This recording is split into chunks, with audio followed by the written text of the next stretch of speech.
Sveiki. Vasario mėnesį būtų galima pavadinti Trumpas nestabdo.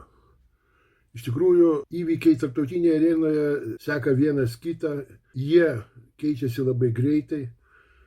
Aišku, būtent Trumpo vykdomos permainos įtakoja be abejonės ir mūsų Lietuvos dabartinį gyvenimą bei ateities planus. Todėl politiniai įvykiai Lietuvoje lieka kažkur šešėlyje. Na, atvirai pasakius, kad ir tų įvykių nėra daug. Jeigu jie ir vyksta, tai juos dažniausiai viešoje erdvėje užgožia Žemaitaitis. Žemaitaitis būtent labai naudingai atlieka dabartiniai veikiančiai vyriausybei tokį priedangos vaidmenį, nes praktiškai viešoje erdvėje, ką veikia vyriausybė, ką ji daro, na, iš tikrųjų nėra daug informacijos. Taip, dar nepraėjo 100 dienų nuo vyriausybės paskelbimo, bet dabartinė situacija praktiškai, kalbant apie vyriausybės veiklą, susifokusuoja į tokius gan dažnus Žemaitaičio Skvernelio pasistumdymus, premjero Palucko tokią globėjišką vaidmenį. Todėl be abejonės viešoji erdvė yra pilna informacijos apie įvykius už Atlanto. Ir šitą mėnesį, tai yra vasario mėnesį, be abejonės įvyko dar vienas labai svarbus įvykis Vokietijoje, tai išankstiniai rinkimai. Ukrainos ir Rusijos kare, bei dabar Trumpo pastangose sureguliuoti šitą karą taikos sutartimi, visą laiką šmėsčioja Budapešto memorandumo šešėlis. Daug kas mini tą Budapešto memorandumą, bet mažai kas pasižiūri į to memorandumo esmę, būtent reikšmę dabartiniams įvykiams pasaulyje. Memorandumas dėl saugumo garantijų susijusių su Ukrainos prisijungimu prie branduolinio ginklo neplatinimo sutarties buvo pasirašytas 1994 m. gruodžio 5 d. Europos saugumo ir bendradarbiavimo organizacijos konferencijoje Budapešte.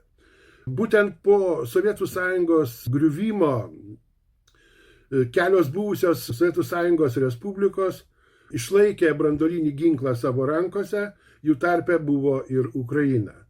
Tuo metu geopolitinė situacija prieš 30 metų buvo, sakyčiau, ženkliai kitokia negu šiandien.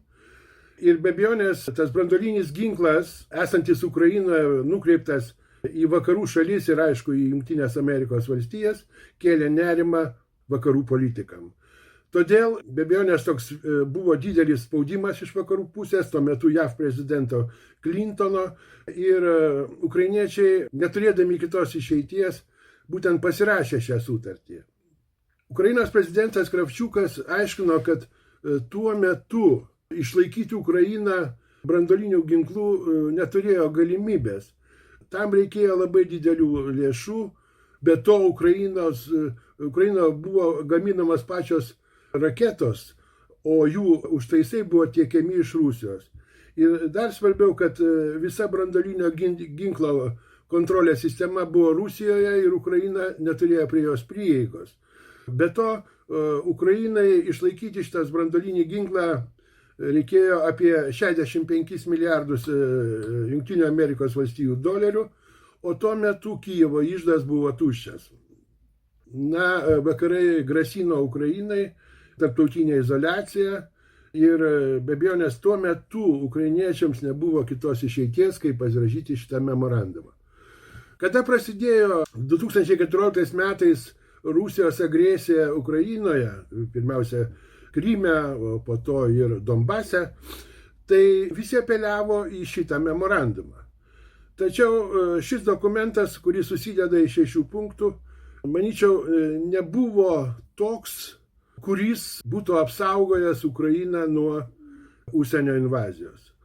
Štai pirmajam punkte sakoma, aš pacituosiu, Rusijos federacija, Jungtinė Didžiosios Britanijos ir Šiaurės Airijos karalystė bei Jungtinės Amerikos valstijos patvirtina savo įsipareigojimą Ukrainai pagal SBO baigiamojo akto principus gerbti Ukrainos nepriklausomybę, suverenitetą ir esamas sienas. Gerbti. Daugiau nieko nepasakyta. Na ir ypatingai iškalbingas yra ketvirtas šio memorandumo punktas, kuriame tos pačios valstybės patvirtina savo įsipareigojimą imtis neatidėliotinų Jungtinių tautų saugumo tarybos veiksmų, padedančių Ukrainai kaip valstybei prisijungusiai prie branduolinio ginklo neplatimo sutarties, jei Ukraina taps agresijos veiksmo arba agresijos grėsmės objektų naudojant branduolinį ginklą.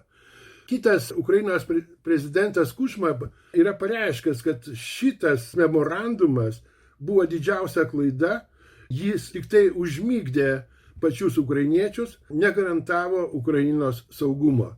Dar 2013 metais Jungtinės valstijos viešai pareiškė, kad memorandumas nėra teisiškai privalomas ir jis vadintinas politiniu įsipareigojimu. Tokiu būdu jau nuo 2014 metų, nuo invazijos į Krymą, Rusija nebesilaikė šito memorandumo.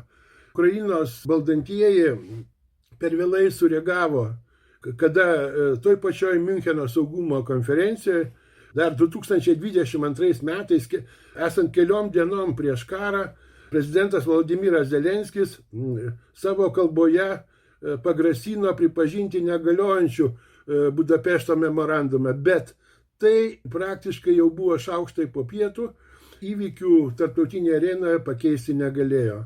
Praktiškai Budapešto memorandumas iš tiesų yra formatas be teisinių įsipareigojimų pagal tarptautinę teisę.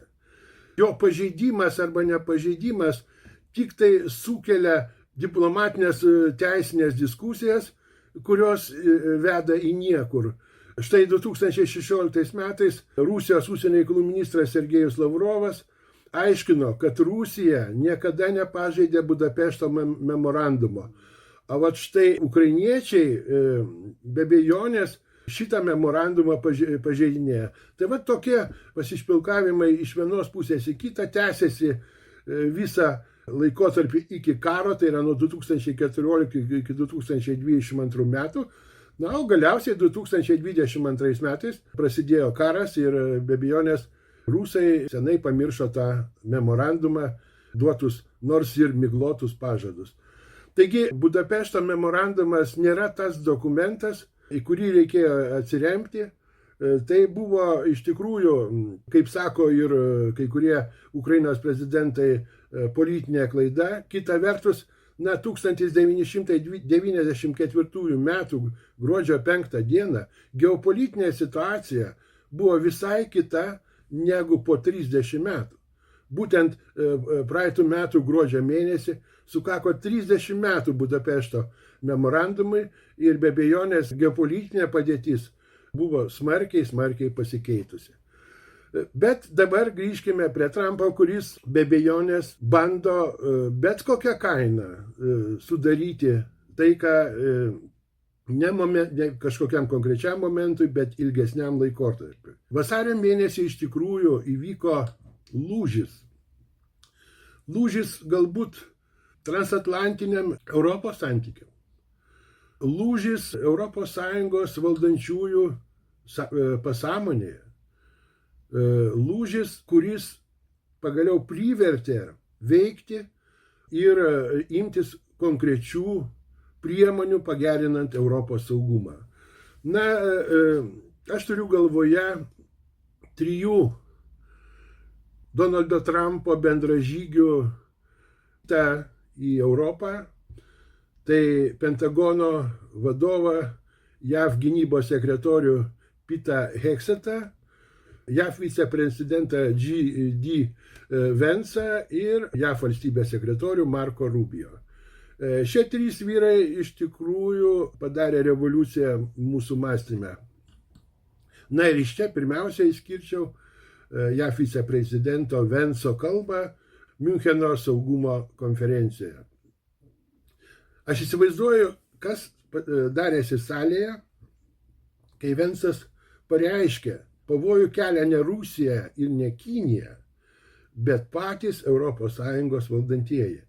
Jis tiesiai be jokių užuolankų pareiškė, kad JAV ir ES egzistuoja visai kitos vertybės. skirtingos. Na ir galiausiai priekaištavo europiečiams, kad čia nėra demokratijos. Na, aš manau, kad didesnio smūgio europiečiai iš amerikiečių nebuvo patyrę nuo tikrai senų laikų. Iš tikrųjų, reikia pasakyti, kad Vencas daugeliu atveju yra teisus. Pirmiausia, kodėl taip atšalo JAV ir ES santykiai atėjus į prezidento postą Donaldui Trumpui. Reikėtų prisiminti rinkiminę kampaniją. Juk visi ES valstybių lyderiai, na, išskyrus gal Vengriją,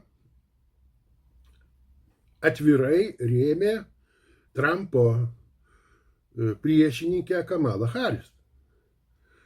Visi labai tampriai bendradarbiavo su prezidentu Joe Bidenu.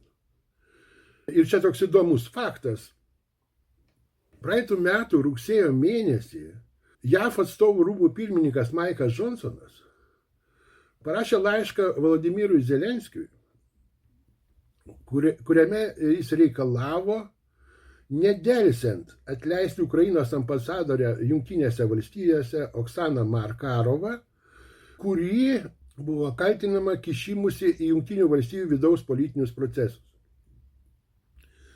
Tai buvo praeitų metų rugsėjo 25 diena, bet Markarova, kuri aiškiai kovojo kitose barikadų pusėse nei Donaldas Trumpas, yra ambasadorė Jungtinėse Amerikos valstijose iki šiol. Tai aš įsivaizduoju, kaip kada atėjo nauja Trumpo kampanija į Baltuosius rūmus ir kokie tos kompanijos santykiai su šita ambasadorė. Taigi, tai buvo vienas dalykas. Aš manau, kad Ukraina tuo metu, kai vyko rinkiminė kampanija JAV prezidento rinkimuose, labai jau atvirai rėmė Bideną, kas taip pat labai erzino Donaldą Trumpą. Žinant asmenės Donaldo Trumpo savybės, reikia pasakyti, kad jis tokių klaidų neatleidžia. Be abejonės, jo retorika ES atžvilgių iš tikrųjų yra šalta. Aš neįsigilinsiu į tuos dalykus, kas kiek sumokėjo už ginklus, karinę pagalbą ir ne tik karinę pagalbą Ukrainai. Skaičiavimai ten įvairūs. Trumpas aiškiai pasakė, kad pinigų daugiau nėra ir tie pinigai, kurie bus duodami, ar jeigu bus duodami, turi būti susigrąžinti. Dabar yra labai įdomiai susiklošiusi situacija. Iš tikrųjų, visi nori baigti karą. Bet baigti karą šiandien realiai yra tik 3 variantai. Pirmas variantas tai nieko nedaryti ir laukti Ukrainos katastrofos. Nes iš tikrųjų padėtis fronte nėra Ukrainos naudai.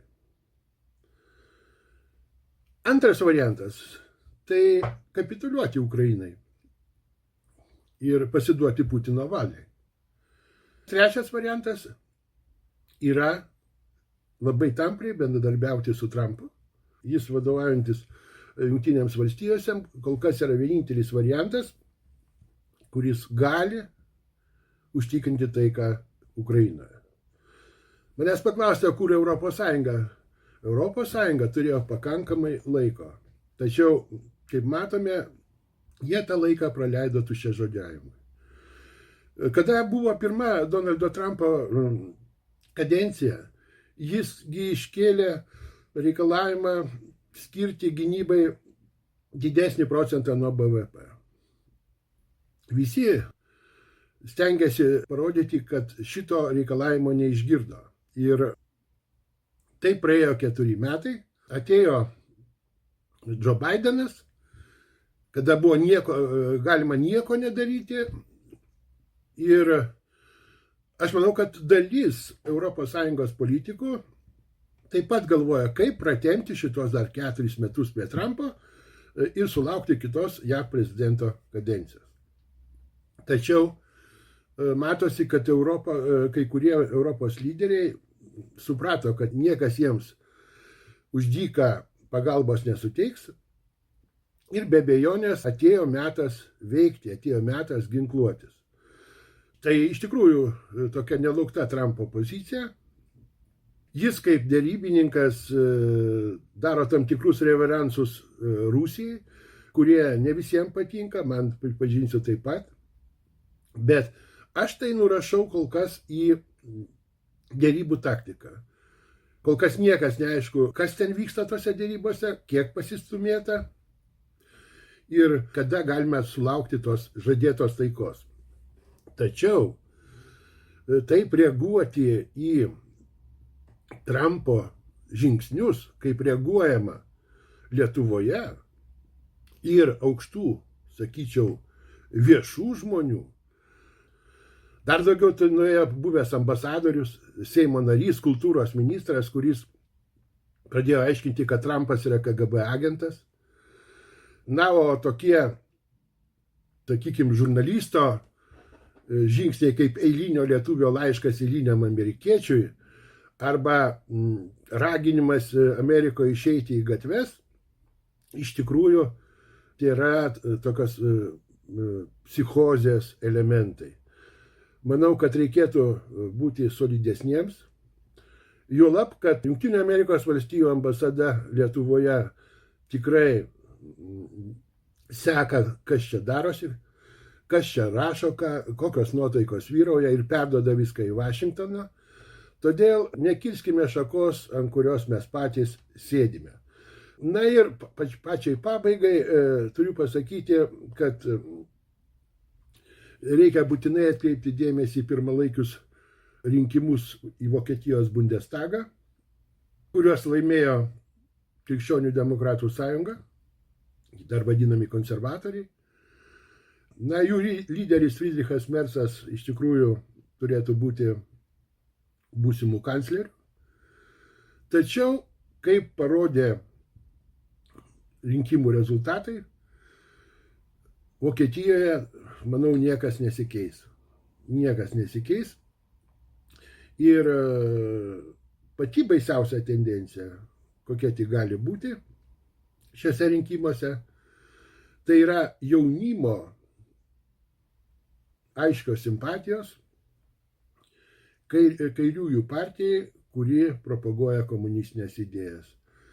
Taigi, kaip matote, švietimo sistema Vokietijoje užaugino naują kartą, kuriai tikrai nesvetimas, kartais labai toleruotinas, yra komunizmas. Daug dieve, kad mūsų švietimo sistemoje tokių rezultatų nebūtų. Tad sėkmės.